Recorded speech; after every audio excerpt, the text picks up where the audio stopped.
Okay, good morning to once again. Now see the first question. Today we are going to discuss the periodic test 1 question paper.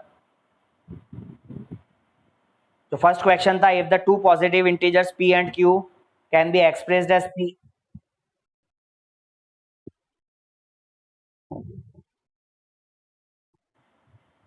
हाँ, CCT वाली जो question paper है ना, किसी ने अगर हाँ अलग से बनाई है कॉपी तो उसमें करेगा, नहीं तो फिर एटलीस्ट क्लास वर्क कॉपी में तो उसका होना ही चाहिए। तो यहाँ पे अभी ये फर्स्ट क्वेश्चन के अंदर में आपको p की वैल्यू दे रखी है ab² और q आपको दिया है a³b। हमें इसमें क्या फाइंड करना था, we have to find the LCM of p और q। तो एलसीएम कैसे निकाला जाता है बच्चे? एलसीएम निकालने के लिए जो हाईएस्ट पावर है, अभी दोनों में ए का हाईएस्ट पावर क्या है? 3, तो हम a3 लिखेंगे। और दोनों में बी का हाईएस्ट पावर तो b², तो a³ b², ये हो गया एलसीएम। तो अभी इसका ऑप्शन क्या है? सी। तो फर्स्ट का ऑप्शन सी हो गया, ठीक है। सेकंड क्वेश्चन पर आते हैं, बोलिए।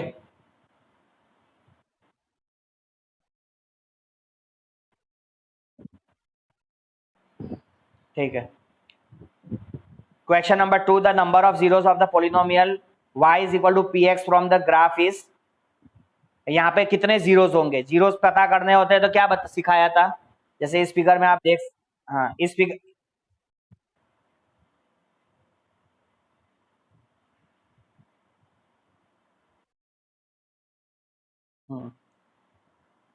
इस फिगर में आप देख सकते हैं जैसे कि एक्स एक्सिस पे इंटरसेक्शन कब हो रहा है, यहाँ पे एक ही पॉइंट पर है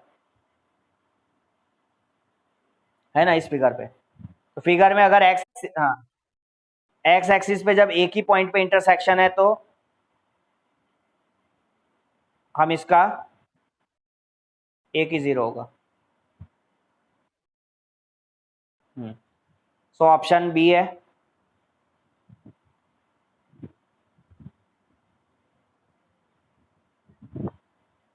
तो एक ही पॉइंट पे इंटरसेक्शन था, इसलिए सेकंड का ऑप्शन बी। अभी थर्ड क्वेश्चन पर आएंगे। Alpha and beta are the zeros of the polynomial, ये दे रखा है। So F of x equal to आपको दिया है 2x² plus 6x minus 2, 6x minus 6। तो आपको इस पे पूछ रहा है क्या रिलेशन हो रहा है। सबसे पहले इसमें से आप पहले अल्फा प्लस बीटा निकालिए। अल्फा प्लस बीटा क्या होता है? Alpha plus beta is nothing but minus B by A, ये आपको पता होना चाहिए। तो माइनस बी क्या है यहाँ पे? 6/2 minus B by A is -3 है। और alpha into beta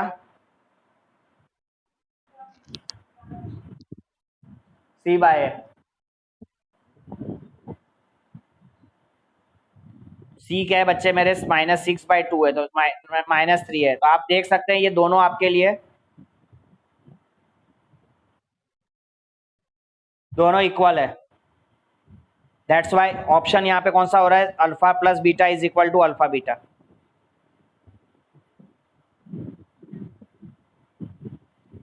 So that's why we have option A is correct. आ गई बात समझ में?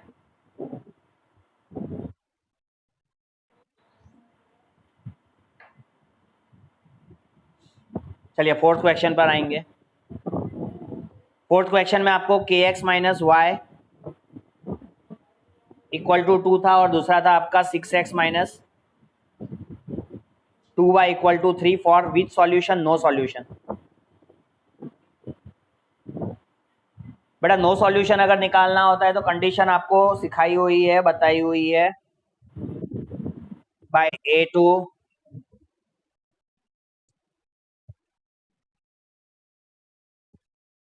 नॉट इक्वल टू C1/C2, ये कंडीशन है। यहाँ पे आप देख सकते हैं कंडीशन के अगर हिसाब से मैं लिखूंगा तो k/6 equal to -1/-2 minus minus मेरा कैंसिल हो जाएगा और इधर पर लिखना है तो नॉट इक्वल टू 2/3 लिख लीजिए। यहाँ पे ये माइनस माइनस कैंसिल हो गया, तो अभी इस आगे वाले पार्ट को खाली लेंगे, तो ये हो जाएगा 2k इज इक्वल टू 6। तो k की वैल्यू क्या आएगी 6/2। हाँ, सो फोर्थ का ऑप्शन जो है वो क्या है, A. Option A is correct fourth में।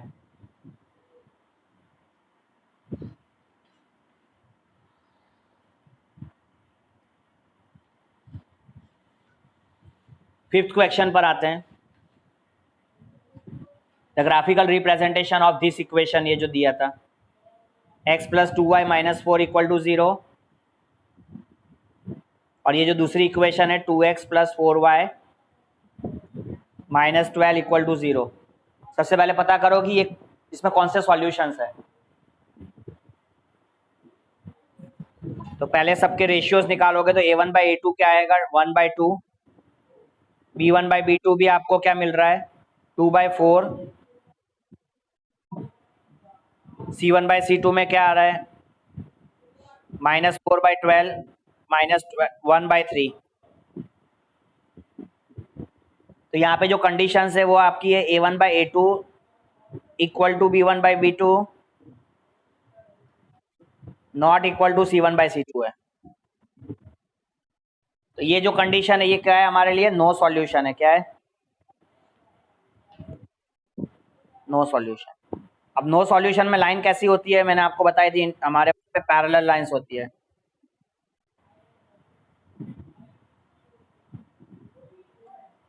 ना।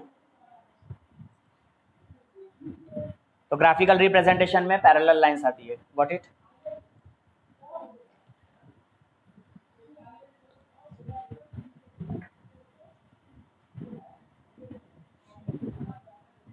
सो ऑप्शन क्या था, बी।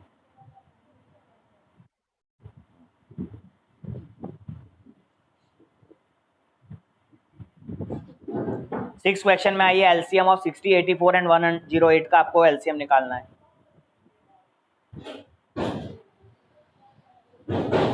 एलसीएम निकालना सिखाया हुआ है, एक बार देख लीजिए। 60 को पहले फैक्टराइज करो, तो क्या लिख सकते हैं 12 5 ज़ा 60, दैट मीन्स 2 का स्क्वायर, 4 3 ज़ा 12, 5। 84 को क्या लिख सकते हो 12 7 ज़ा, तो 2 का स्क्वायर, 4 3 ज़ा 12, 12 7 ज़ा 84, करेक्ट है ना। 108 को क्या लिख सकते हैं 12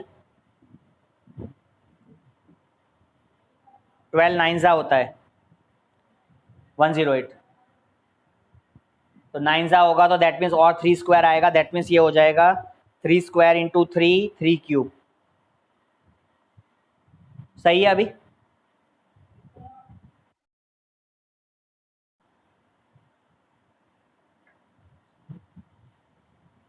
अभी एलसीएम अगर फाइंड करना है, मैंने क्या बताया था, हर एक नंबर का हर एक जितने भी यहाँ पे नंबर से हाईएस्ट पावर देखिए, तो 2 का हाईएस्ट पावर सभी में स्क्वायर ही है, फिर 3 का तीनों में हाईएस्ट पावर 3 क्यूब है, फिर 5 एक ही है तो 5 का हाईएस्ट पावर 5 ही है, 5 पावर 1, और 7 एक ही है तो 7 का भी हाईएस्ट पावर 7। तो इसका एलसीएम क्या हो जाएगा 2 2 ज़ा 4, 4 3 ज़ा 27, 3 का क्यूब 27 एंड 5 7 ज़ा 35। मल्टीप्लाई करिए 27 को 4 से,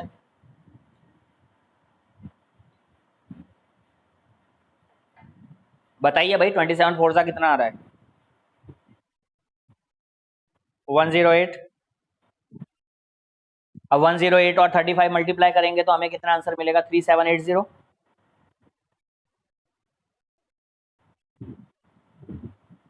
So that's why we have which option, A is correct.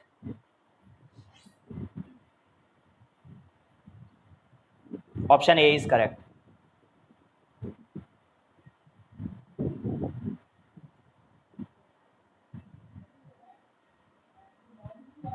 Seventh question पर आइए।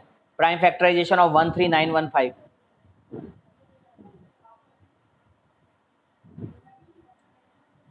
अब यहाँ पे 13915 है,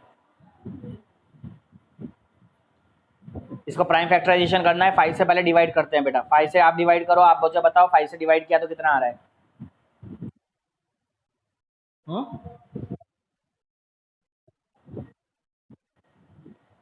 6 का आंसर ए था, ऑप्शन ए। 13915 को डिवाइड करेंगे 5 से तो कितना आएगा?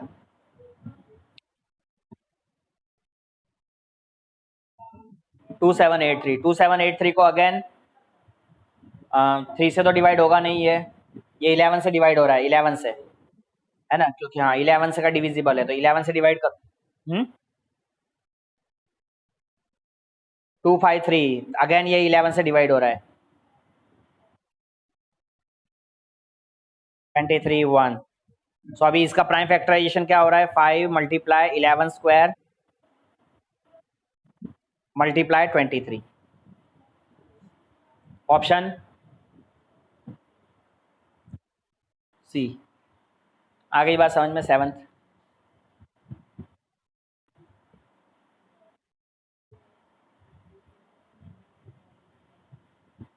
8th क्वेश्चन पे आइए। If the sum of the roots is minus P, यहाँ पे सम ऑफ द रूट्स का मतलब है कि अल्फा प्लस बीटा की वैल्यू है माइनस पी। प्रोडक्ट ऑफ द रूट्स है -1/p।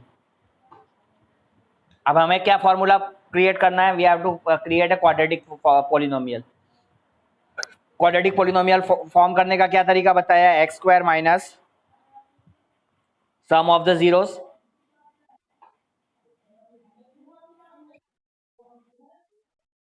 Multiply X plus product of zeros, यही है आपका।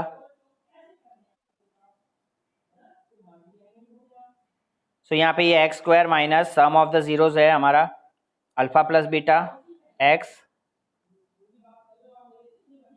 Plus product of alpha beta is alpha into beta.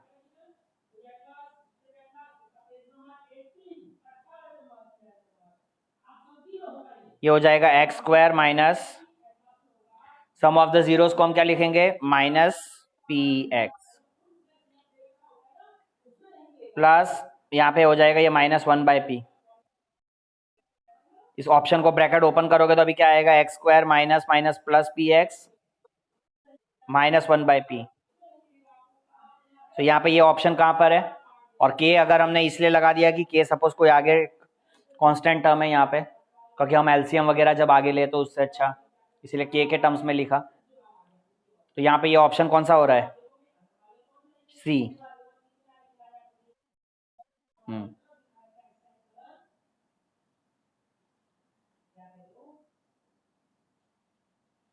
9th पर आई है।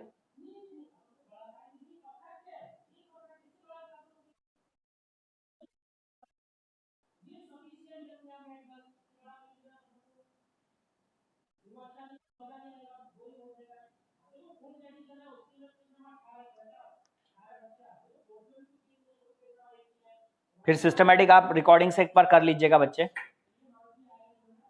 ठीक है। अभी हम एक बार डिस्कस जस्ट कर दे रहे हैं। हाँ, अब zeros of x square minus 2x minus 8 है, इसके जीरोज निकालने को बोला है आपको। तो जीरोज निकालना है, दैट मीन्स इसको क्या करेंगे? स्प्लिट करके फैक्टराइज कर लो। इसके 2 जीरोज आएंगे, तो इसको स्प्लिट करोगे तो एक्स स्क्वायर माइनस 8 चाहिए, 8 को ब्रेक करना है कि 2 आ जाए, तो 4 2 8 होता है, 4 2 8। सो -4x प्लस 2x माइनस 8। अब यहाँ से आप इसमें से कॉमन निकालिए। सो x माइनस 4, यहाँ पे भी x माइनस 4 प्लस 2, यहाँ पे x माइनस 4, इधर x plus 2। So x minus 4 की value 0, x plus 2 equal to 0। So x की value and -2। So option is B, 4, -2। अभी आप लिखने पे ध्यान मत दीजिए, समझने पे ध्यान दीजिए, सॉल्विंग पे। लिखने के लिए तो बाद में भी आप देख के रिकॉर्डिंग से कर सकते हैं, समझिए क्वेश्चन को। हाँ, बहुत अच्छा पेपर किया था सबने, एक दूसरे की हेल्प से, गूगल की हेल्प से। तो अभी थोड़ा समझ लीजिए, क्योंकि आपने पूरा पेपर तो समझा नहीं उस समय। तो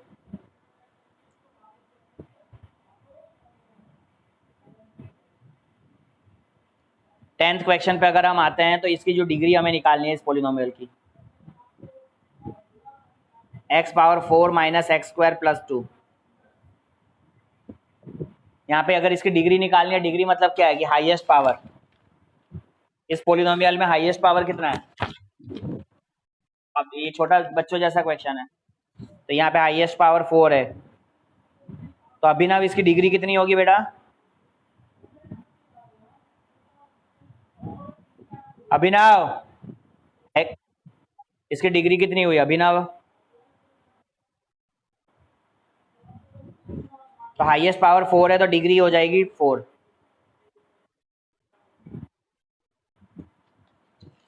यहाँ पे ध्यान दे बेटा अभिनव।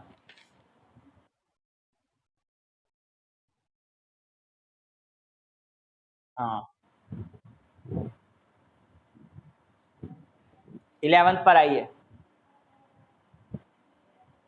फिर से जीरोस निकालना है एक्स स्क्वायर माइनस 27 के।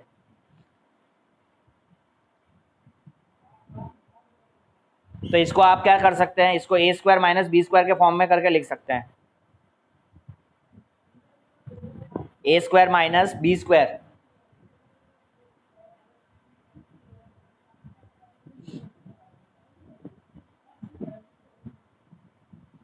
रूट 27 को क्या लिख सकते हैं आप? एक्स का होल स्क्वायर माइनस रूट 27 को क्या लिख सकते हैं? 3 3 9 3 27 होता है, तो 3 की पेयर बाहर आ जाएगी, तो हम इसको लिखेंगे 3 रूट 3 का होल स्क्वायर। सो अभी x की वैल्यू यहाँ पे क्या आ रही है? A square minus B square की आइडेंटिटी होती है a plus B, A minus B. तो यहाँ पे ये हो जाएगा x plus 3 root 3 equal to 0, X minus 3 root 3 equal to 0।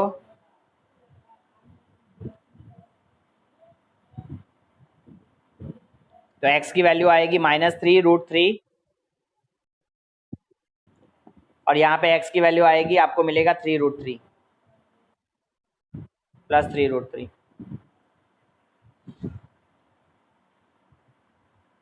So therefore option B, जिसमें आपको प्लस और माइनस 3 रूट 3 दोनों आंसर मिल रहा है।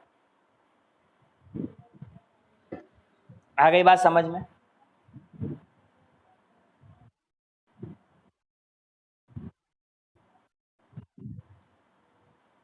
फिर से 12th सम, दो आपको ये दे रखे थे इक्वेशन, और यहाँ से आपको बोला है कि इस पे कौन सा सॉल्यूशन है, फाइंड आउट करिए।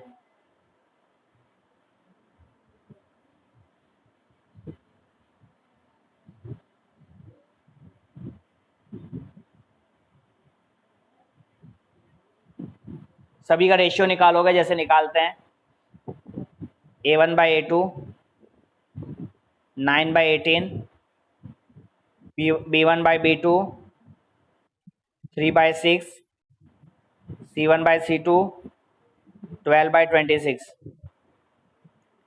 9/18 को हम क्या लिख सकते हैं? 1/2। ये भी 1/2 है, बट ये 1/2 नहीं है, ये कट के हो जाएगा 6। 6 के 2 के टेबल से 6 हो जाएगा, और 2 के टेबल से 13 होगा। सो यहाँ पे ये हो गया a1/a2 इक्वल टू b1/b2।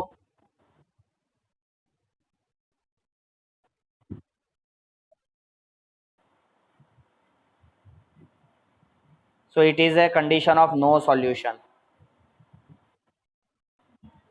और नो सॉल्यूशन है तो दैट मीन्स यहाँ पे ऑप्शन डी है, पैरेलल होगा कंडीशंस। ठीक है, तो आपको नो सॉल्यूशन है यहाँ पे। 13 क्वेश्चन पर आइए, क्या दिया है? 3x plus 2ky equal to 0, ये पैरेलल दिए है कंडीशन। पैरेलल मतलब कौन सा सॉल्यूशन होता है? No solution. तो 3x plus 2ky is equal to 2 है, 2x plus 5y equal to -1। ये पैरेलल है, दैट मीन्स नो सॉल्यूशन है। तो नो सॉल्यूशन के लिए आपको कंडीशन लिखनी है और उसके बाद k की वैल्यू फाइंड कर लेंगे।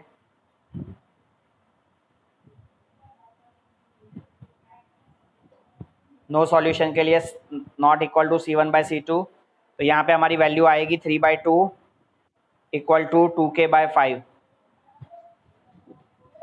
Not equal to 2/-1। इसको यहाँ पे क्रॉस मल्टीप्लीकेशन कर लीजिए। सो यू गेट 5 3 ज़ा 2 2 ज़ा 4k। सो k की वैल्यू आपको मिलेगी एज ए 15/4।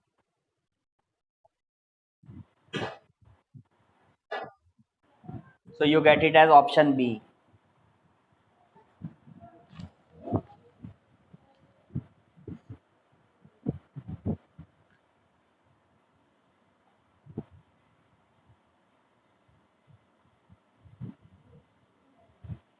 फोर्टीन्थ पे आइए।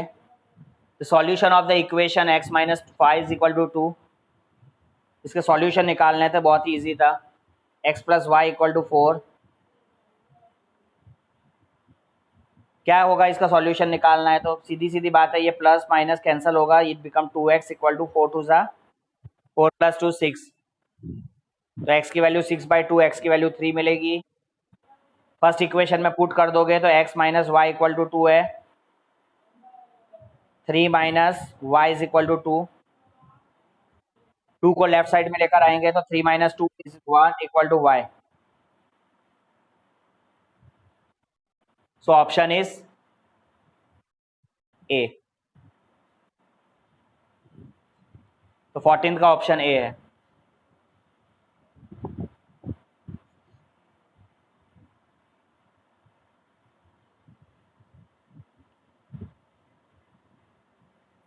फिफ्टींथ पर आइए। ये fraction becomes 1/3 when 1 is subtracted from the numerator and it becomes 1/4 when 8 is added to the denominator. Find the fraction। अगर फ्रैक्शन फाइंड करना है तो इसमें न्यूमरेटर को x कंसीडर करेंगे, डिनोमिनेटर को y कंसीडर करेंगे। तो फ्रैक्शन क्या हो जाएगा? x/y।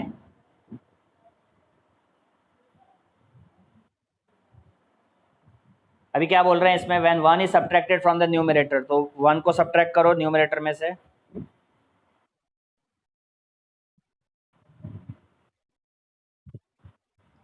तो upon y is equal to 1/3। अब इसका क्रॉस मल्टीप्लीकेशन करेंगे तो ये हो जाएगा 3x minus 3 equal to y, है ना। तो y को आप लेफ्ट साइड में लेकर आएंगे तो अभी इक्वेशन क्या हो जाएगी? 3x minus Y is equal to 3। ये आपकी first equation. And it becomes 1/4 when 8 is added to the denominator. तो x डिनोमिनेटर में कितना ऐड करने को बोला? तो फ्रैक्शन बिकम 1/4। इसको क्रॉस मल्टीप्लीकेशन कर दो तो ये हो जाएगा 4x इक्वल टू, तो यहाँ पे आ जाएगा 4x minus Y equal to 8। ये सेकंड इक्वेशन। दोनों इक्वेशन सॉल्व करो, फ्रैक्शन मिलेगा। पहली इक्वेशन है 3x minus Y equal to 3। दूसरी इक्वेशन है आपकी 4x minus Y is equal to 8। ये दोनों इक्वेशन को हम अगर सॉल्व करते हैं, ये माइनस इधर प्लस इधर माइनस, ये कैंसिल हो गया। 3x minus 4x minus x equal to 3 minus 8 is -5। तो x की वैल्यू क्या मिल रही है आपको? 5। इसी x की वैल्यू 5 को जो है सब्स्टिट्यूट कर दो कोई भी एक इक्वेशन में, फर्स्ट इक्वेशन में ही सब्स्टिट्यूट कर देते हैं। तो 3x minus Y is equal to 3 ना। तो 3x की वैल्यू क्या थी? Minus Y equal to 3। तो 5 3 जा 15 माइनस वाई इक्वल टू 3। 3 को हम लेफ्ट साइड में लेकर आएंगे तो 15 माइनस 3 इज -12 नहीं 12। 12 is equal to Y. So fraction अभी क्या हो गया? x by Y.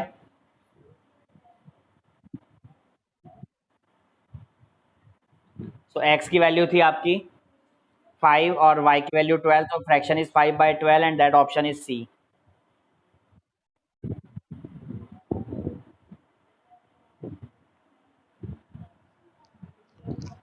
इस तरीके से ऑप्शन सी मिलेगा।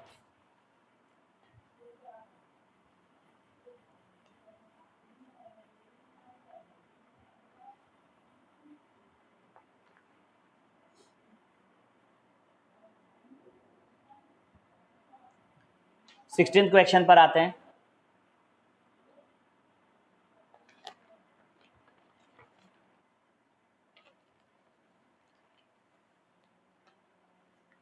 Ritu can row downstream 20 km in 2 hours and upstream 4 km in 2 hours. Her speed of rowing in still water and the speed of the current is find करना है।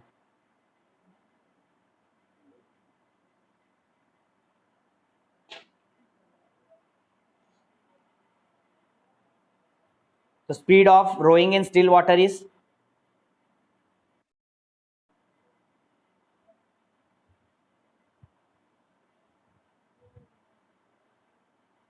rowing in still water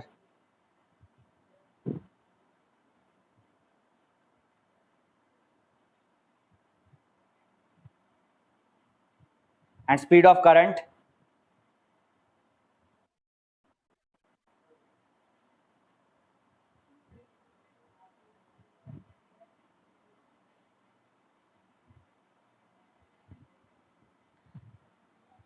Ritu can row downstream 20 km। अभी क्या बताया था? Downstream speed. अभी ये पूरा question solve किए बिना हम लोग आंसर निकाल लेंगे, आप ध्यान दीजिए यहाँ पे, खाली कॉन्सेप्ट आपका क्लियर होना चाहिए। देखो ये सब टेक्निक आपको सिखा रहा हूँ यहाँ पे। तो डाउनस्ट्रीम स्पीड क्या हो जाएगी? x plus Y. आपको बताया था कि जब स्ट्रीम के साथ अगर हम चलेंगे तो वहाँ पे स्पीड इंक्रीज हो जाती है और अपस्ट्रीम में आपकी स्पीड हो जाएगी x minus Y kilometre.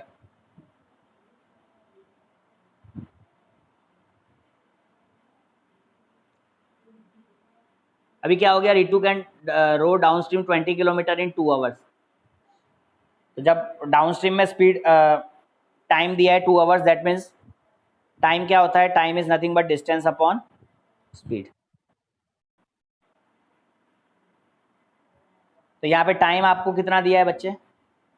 2 hours दिया है ना। तो 2 इज इक्वल टू डिस्टेंस कितना था? 20 बाय डाउनस्ट्रीम का जो फर्स्ट केस है, ठीक है ना, ये फर्स्ट केस डाउनस्ट्रीम का। तो x प्लस वाई ये स्पीड है। इसको x प्लस वाई को ऊपर लेके जाओगे तो x plus Y is equal to 20/2। x plus Y की वैल्यू 10 आ गई। ये हमारी फर्स्ट इक्वेशन है। उसी तरीके से सेकंड केस में आपको कितना है? 4 किलोमीटर अपस्ट्रीम है। यहाँ पे भी 2 आवर्स ले रहा है बट यहाँ पे 4 किलोमीटर कवर कर रहा है। तो यहाँ पे स्पीड कितनी हो जाएगी? x minus Y, distance upon speed. तो डिस्टेंस है 4 और स्पीड है नीचे x minus Y. x minus Y को क्रॉस करोगे तो ये हो जाएगा 4/2। सो x माइनस वाई की वैल्यू 2 आई। ये दोनों इक्वेशन को सॉल्व कर दो तो आंसर मिल जाएगा, नहीं तो ऑप्शन में से ही देख लो कि ये दोनों इक्वेशन को कौन से ऑप्शन सेटिस्फाई कर रहे हैं। 10 कब आ रहा है? तो 6 + 4 10 आता है। बाकी किसी भी ऑप्शन में हो ही नहीं रहा है। तो इन दोनों को जब इक्वेशन को सॉल्व करोगे तो x की वैल्यू 6 मिलेगी और y की वैल्यू 4 मिलेगी। इसलिए जब आपका, और बाकी आप ऑप्शन में से भी देख के कर सकते हैं कि भाई इसमें कौन सा ऑप्शन सही कर रहा है। तो यहाँ पे आप देख सकते हैं, तो यहाँ पे ये कौन सा ऑप्शन सेटिस्फाई कर रहा है, सी, option C. Got it.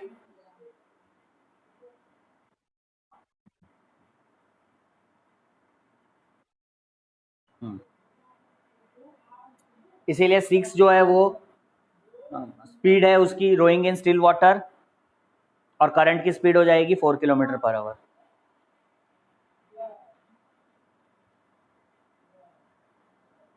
Seventeen number के क्वेश्चन पर आएंगे। If a pair of linear equation is consistent, consistent आपको बता चुके थे कि कंसिस्टेंट कब कंडीशन होती है। कंसिस्टेंट के लिए कंडीशन 2 ही है,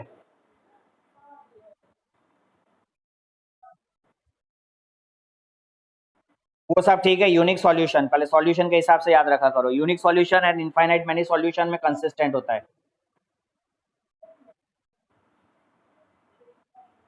और इनकंसिस्टेंट नो सॉल्यूशन में होता है। तो यूनिक सॉल्यूशन पे जो लाइन इंटरसेक्ट करती है, मतलब लाइंस ग्राफिकली हम ड्रॉ करते हैं, वो इंटरसेक्टिंग लाइंस है, और यहाँ पे जो हमारी लाइंस होती है वो कोइंसिडेंट लाइंस है।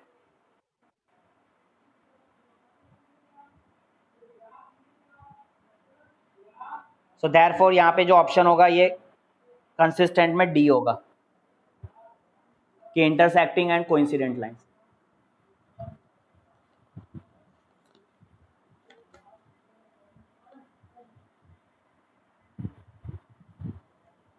एटीन नंबर के प्रॉब्लम पर आइए।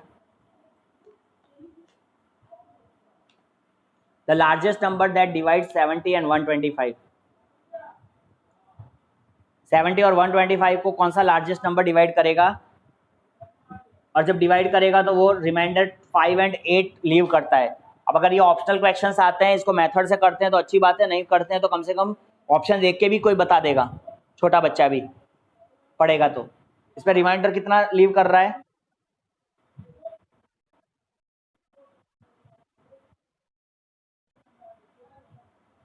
अगर इसको मेथड से, हाँ, इसको अगर सिस्टमेटिक मेथड से करना है तो कैसे करेंगे। तो इसके लिए आपको इसमें फाइंड आउट करना होगा HCF ऑफ 70 में से 5 माइनस कर दो, एंड 125 में से 8 माइनस करो, ठीक है। नहीं तो आप ऑप्शन में से अगर देखोगे तो एक एक को डिवाइड करके चेक कर लो। देखो 13 जब आता है तो 13 को अगर हम 70 से डिवाइड करते हैं तो 13 5 जा 65 होता है, और उसमें रिमाइंडर 5 बचता है। हाँ, 125 को अगर 13 से डिवाइड करते हो, 125 को, जैसे इसका ऑप्शन 13 है, तो 13 को अगर 125 से डिवाइड करते हो, देखो चेक करके, तो 13 कितना होता है, 9 जा 117, और यहाँ पे जो रिमाइंडर देख लो कितना आ रहा है, 8 आ रहा है, इसीलिए ऑप्शन 13 है। और अगर ये मेथड से करना है तो इस तरीके से आप समझो, 70 में से 5 माइनस कर दो, 125 में से 8 माइनस कर दो, दैट हाईएस्ट कॉमन फैक्टर वो कंप्लीटली डिवाइड करेगा इसको।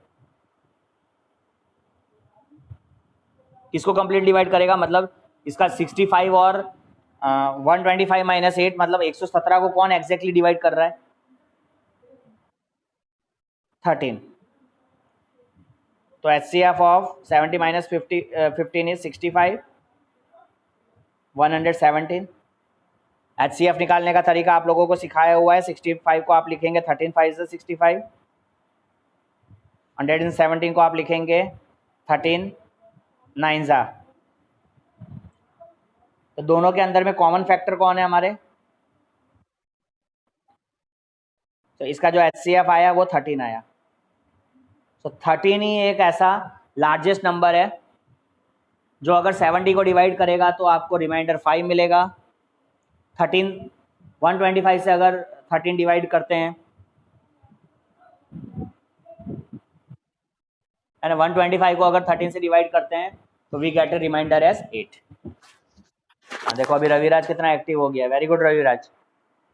ऐसे बोलते रहना है वेरी गुड। ऐसे सारे बच्चों को एकदम एक्टिव होना है। लाइफ में एक्टिव के बिना लाइफ नहीं है।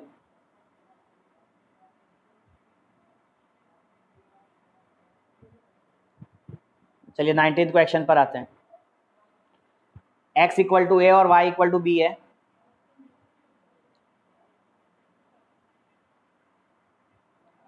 y इक्वल टू बी, ये solution x plus Y equal to 5, 2x minus 3y equal to 4। इसमें a और b की वैल्यू निकालने को बोला है, x की वैल्यू a और y की वैल्यू। तो इसमें सॉल्व क्या करना है आपको, x y निकालना है ना।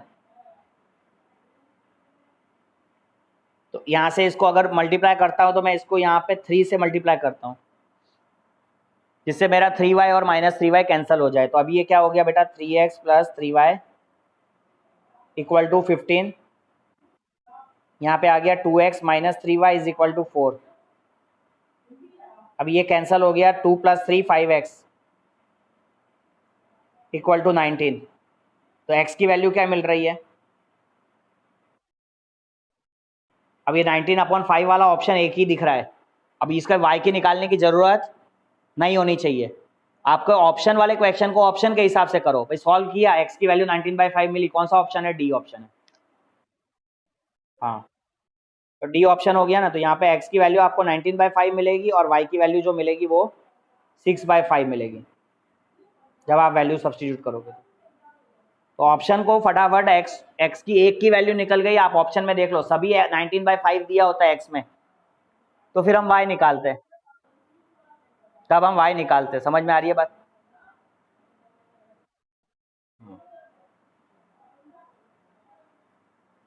अभी क्वेश्चन नंबर 20 पर आइए। Quadratic polynomial whose zeros are, zero से आर मतलब अल्फा की वैल्यू दे रखी है -4 और बीटा की वैल्यू दे रखी है। कोई भी क्वाड्रेटिक पॉलिनोमियल बनाना है तो सबसे पहले क्या करना होता है, सम ऑफ द जीरोस फाइंड करते हैं। सम ऑफ द जीरोस माने यहाँ पे हमें अल्फा प्लस बीटा फाइंड करना है।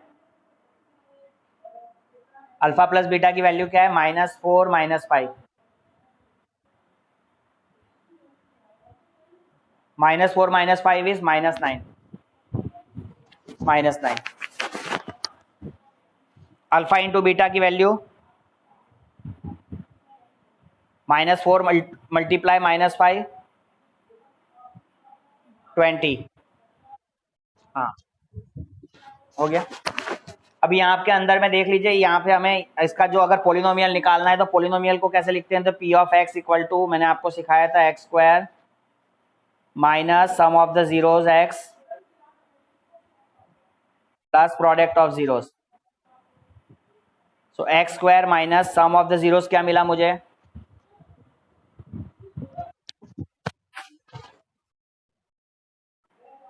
-9, product of the zeros 20। So यहाँ पे हो जाएगा x square minus minus plus 9x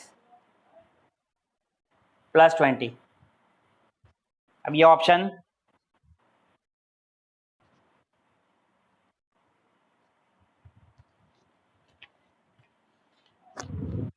yes, so in this way we can solve all the questions from 1 to 20, that is a direct MCQ questions. In the next coming class we will discuss the case study questions. Along with the case study questions we will discuss the question 31 to 40 that are assertion and reasoning questions also. In the next class we will discuss this thing. Okay, बात समझ में आई।